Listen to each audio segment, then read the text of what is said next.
सच है कि हमने तो कभी कुछ नहीं मांगा, बस एक ही मांग थी। क्या थी? एक तूता सब कीच है, एक तूता सब कीच है। मैं तुझ बिने दूजा नाही, एक तूता सब कीच है। जी हाँ, एक तूता सब कीच है। कल आप सबके समक्ष वो राजा की कहानी सुना रहे थे, बचपन में कभी सुनी थी, तब सचमुच बहुत छोटे थे। और जब ये कहानी सुन रहे थे तो उस आबोध बालक की जगह खुद को महसूस कर रहे थे, और तभी रब से ये प्रार्थना कर बैठे कि मुझे भी राजा चाहिए, हमें भी राजा चाहिए, हमें भी राजा चाहिए। ये भजन एक तूता सब किछ है, मैं तुझ बिन दूजा नहीं, बहुत अच्छा लगता था। इस भजन को हम सुबह 4 बजे से लेकर शाम रात होने तक ना जाने कितनी बार सुनते थे, खोए रहते, सुनते जाते, गाते रहते। वो कैसा अलम था, वो कैसी मदहोशी नहीं जानते। बस इतना पता है कि उसके होने का एहसास होता था कि वो साए की तरह है, हमारे इर्द गिर्द है, और उसे पा लिया। एक तूता सब कुछ है, मैं तुझ बिन दूजा नहीं। हमने और कुछ मांगा ही नहीं। हाँ, संसार ज्ञान मांगता, बच्चे जो उसे मांगते हैं उसे सब कुछ मिल जाता है। मांगने वाले को सुध बुद्धि क्या होती है, हमें तो कुछ नहीं मालूम था। हमें तो समझ ही नहीं थी कैसे रब से मांगा जाता, कुछ नहीं मांगा। मगर देखा संसार अपने लिए क्या क्या मांगता है। कई बार लोग बोलते रहते हैं और हम बड़े ध्यान से सुनते रह जाते हैं, देखते रह जाते हैं, कहते हैं, इससे कहते हैं कि सब कुछ तो मांग लेते, कुछ छोड़ते ही नहीं कि वो अपनी दया से आपकी झोली में डाले। कोई इतना पढ़ा लिखा पहले से ही हो, उसे राम क्या मिलेगा?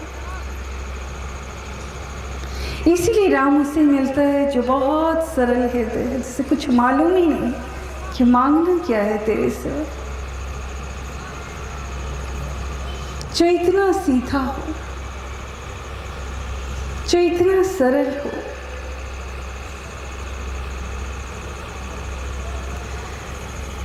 उसे राम मिलता है जिसका मन बच्चे के समान हो, जिसके अंदर कोई वैर नहीं, कोई विरोध नहीं। बच्चा जो मासूम है, जी हाँ, बच्चे को खबर नहीं होती उसे क्या मांगना है, ऐसे ही बच्चे जैसे मन को राम मिलता है। फिलहाल ये कहना चाहेंगे कि संसार अपने लिए मांगने में शारीरिक बल, बुद्धि, आत्मबल, शक्तियाँ, विश्वास हाँ, ये मांगना चाहिए, ज़रूर मांगें। इतनी शक्ति हमें देना दाता, मन का विश्वास कमज़ोर होना। इतनी शक्ति हमें देना दाता, मन का विश्वास कमज़ोर होना। हम चले नेक रास्ते पे, हमसे भूल कर भी कोई भूल होना। इतनी शक्ति हमें देना दाता। बच्चों, समय की कमी के कारण अंदर से इजाज़त और नहीं मिली। ईश्वर की दया आपको मिले तो विश्वास करना ना भूलें, उस पर विश्वास करें, उससे प्रार्थना करें कि आपका विश्वास बना रहे। आज का प्रवचन अपने लिए मांगने के लिए आप सब कुछ मांग सकते हैं बच्चों। आप हमसे ऐसा मत सोचिएगा हम तो देने आए हैं, उसे भी जो पहली बार आया, उसे भी जिसे विश्वास नहीं, हम आपका विश्वास बनाने आए हैं। हमें मालूम है आज का जगत टूट चुका है, कारण उसने कई दर पे मत्था टेका किंतु नहीं मिला। यह बताना चाहेंगे ऐसा क्यों होता है कि आप दर दर पे जाते हैं, मत्था टेकते हैं और नहीं मिलता।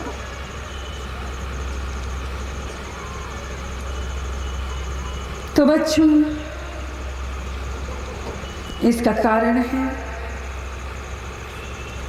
तो पहले बताना चाहेंगे एक कथा सुनाकर और उसके बाद एक और सच। कथा है गुरु नानक देव जी के समय की।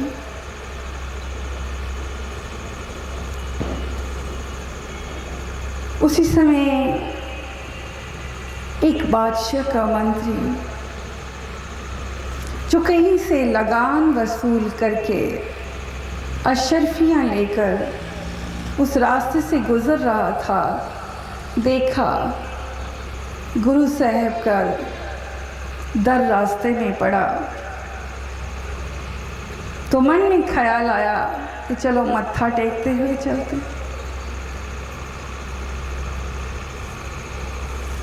और उसने ऐसा ही किया। वो अंदर गया, अपने जूते उतारे और अपने जोड़े कहते हैं जूतों को, चप्पलों को। गुरु साहब का एक सेवक, एक गुरसिख, एक सच्चा गुरसिख जो गुरु साहब के ही ध्यान में खोया रहता था, जोड़ों की सेवा करता था।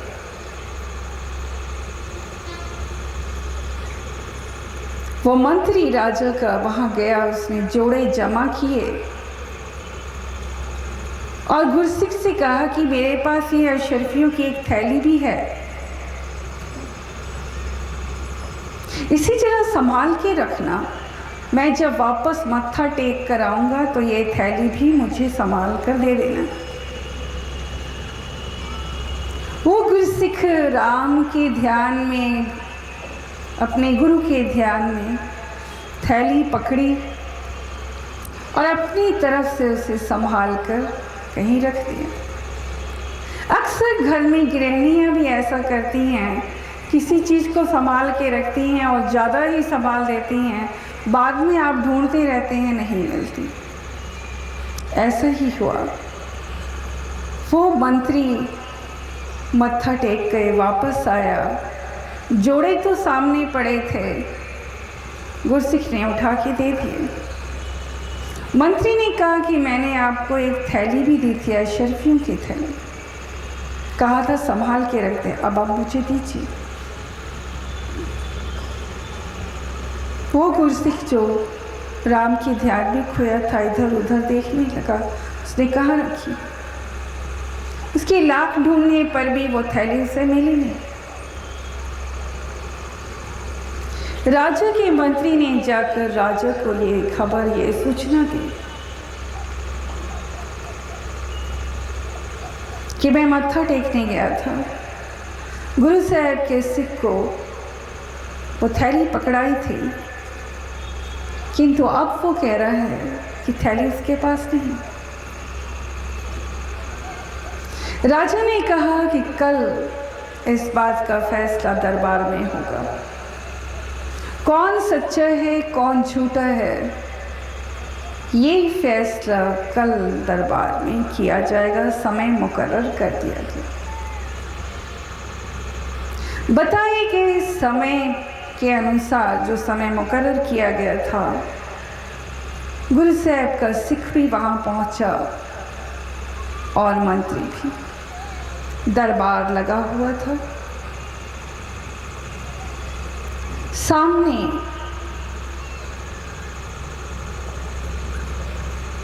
किसी पात्र में आग जल रही थी। बादशाह ने कहा कि 5 मिनट का समय दिया जाएगा बारी बारी से, और आपको अपने हाथ को इस अग्नि के सुपुर्द करना होगा। जिसके हाथ में छाला पड़ जाएगा वो दोषी माना जाएगा, और जिसके हाथ को कुछ नहीं होगा वो सच्चा माना जाएगा। पहली बारी मंत्री को दी गई। मंत्री ने हाथ जोड़े, आंखें बंद की,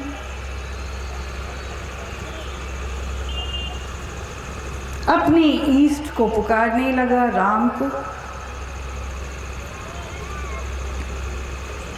अग्नि पर उसने हाथ रखा और राम को पुकार रहा। अग्नि का एहसास हुआ, शिव को पुकारने लगा। फिर थोड़ी देर में दुर्गा को पुकारने लगा। फिर थोड़ी देर में संतोषी माता को पुकारने लगा। फिर थोड़ी देर में हनुमान को पुकारने लगा। 5 मिनट के अंदर उस मंत्री ने किसी देवी देवता, किसी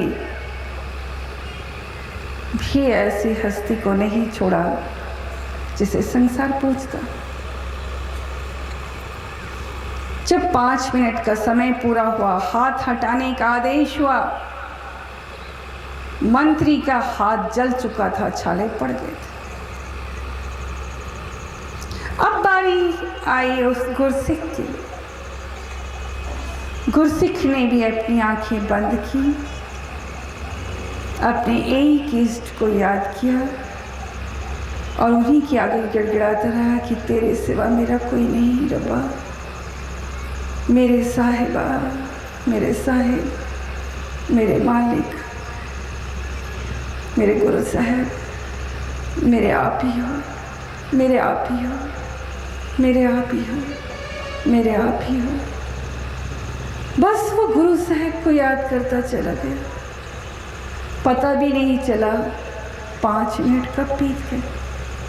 हाथ हटाया तो हाथ ज्यों का त्यों था, ना उस पर कोई आंच थी, ना जला था, ना कोई छाला था। बादशाह ये देखकर हैरान रह गया, क्योंकि उसे मालूम था कि उसका मंत्री सच्चा है, और सच्चाई का प्रमाण गुरसिख ने भी दिया। अगर सच्चा मंत्री भी है और अगर सच्चा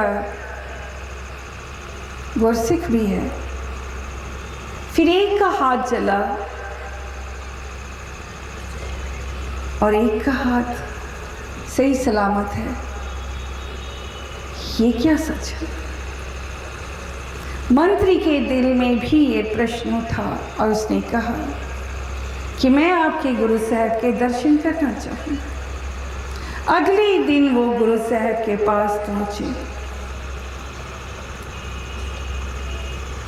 मंत्री ने कहा, सच्चा मैं भी था, सच्चा ये भी है कि इसको प्रमाण मिला है लेकिन ये क्या हुआ गुरु साहब, मेरा हाथ जल गया और इसके हाथ पर आंच भी नहीं आया। तब गुरु साहब ने कहा कि अपने आप से पूछो, तुमने 5 मिनट के अंदर किसी एक पर विश्वास नहीं किया, किसी एक पर भरोसा नहीं किया।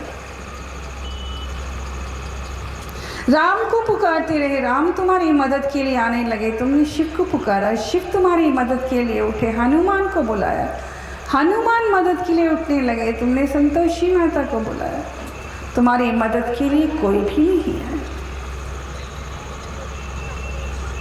और ये जितनी देर तक इसने हाथ रखा इसे खबर भी नहीं हुई। इसकी टेक एक जगह थी। बच्चों, एक नाव में पैर रखने वाला व्यक्ति तर जाता है, 2 नाव में पैर रखेंगे तो डूब जाएंगे।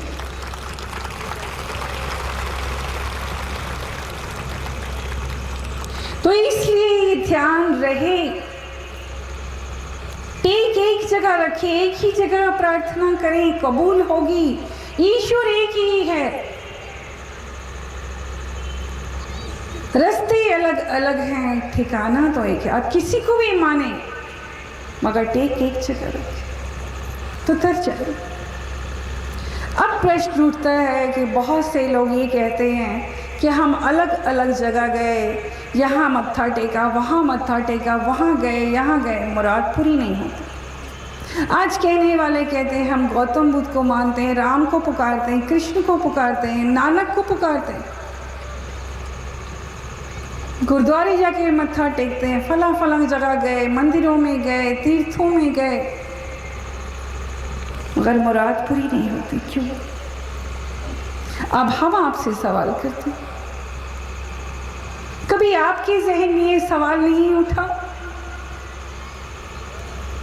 कि परमात्मा हर युग में पीर पैगंबर क्यों भेजता है? हम आपसे पूछते हैं, आपके जहन में ये सवाल नहीं उठा परमात्मा को क्या जरूरत है कि वो हर युग में पीर पैगंबर भेजता है? राम आ गए थे तो फिर कृष्ण की क्या जरूरत थी? कृष्ण आ गए थे तो गौतम की क्या जरूरत थी? गौतम आ गए थे तो कबीर की क्या जरूरत थी? कबीर आ गए थे तो नानक की क्या जरूरत थी?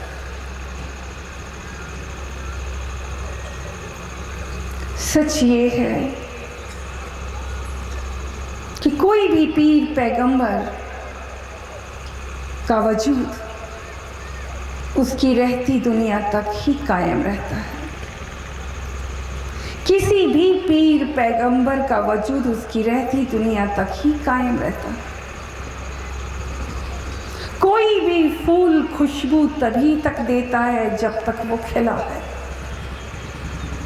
वो चला गया, फिर आप उसे चाहे जितना मर्जी पुकारते रहे, वो सुगंधी नहीं आएगी।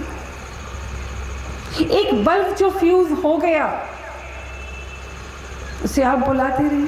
पावर हाउस परमात्मा है, वो नूर, वो ताकत, वो शक्ति।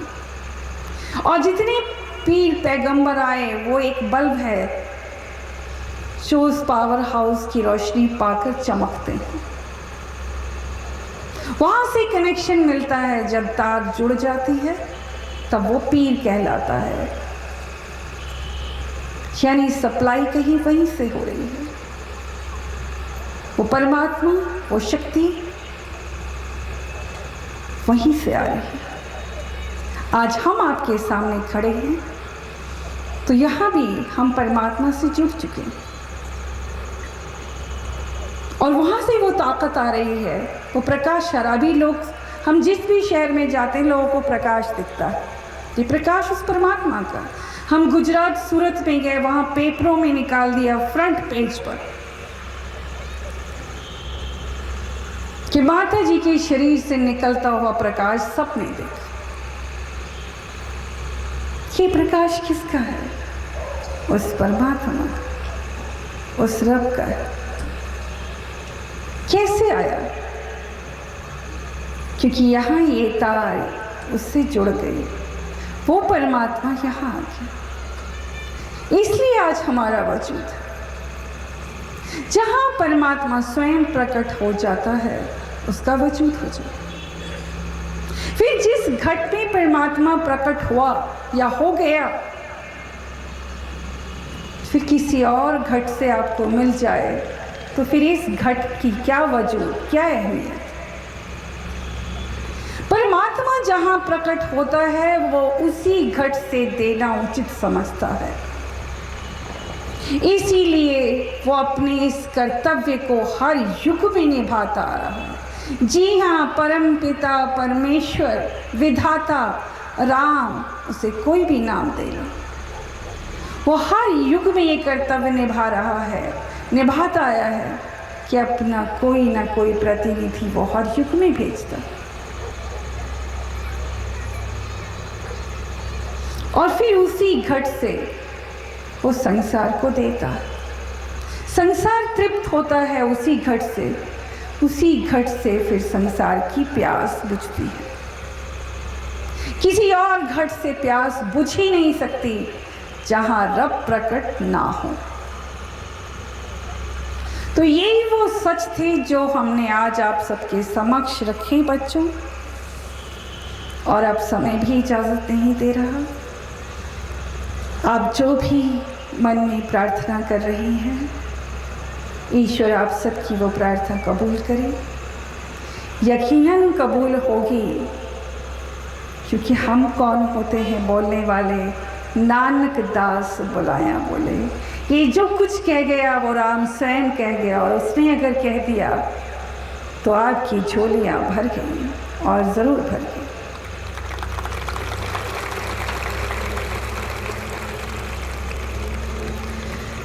तो बच्चों, आप सब पर ईश्वर की दया होगी, ऐसी दया जिसे आप कभी नहीं भुला सकेंगे। और हम चाहेंगे कि आज जो हमने आपसे प्रार्थना के अर्थ समझाए, उसी के अनुरूप आप ईश्वर से प्रार्थना करें। जो भी मांगे वो दयाल कहीं दूर नहीं, आपके करीब है।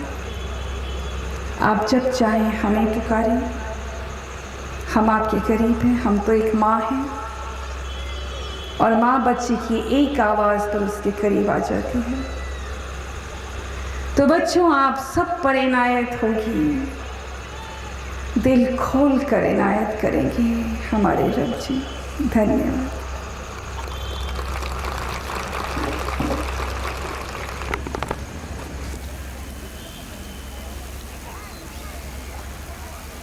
इस जल को एक चम्मच सुबह और चम्मच शाम को दिए। श्रद्धे माता जी की दया और मेहर आप पर होगी।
जी करो।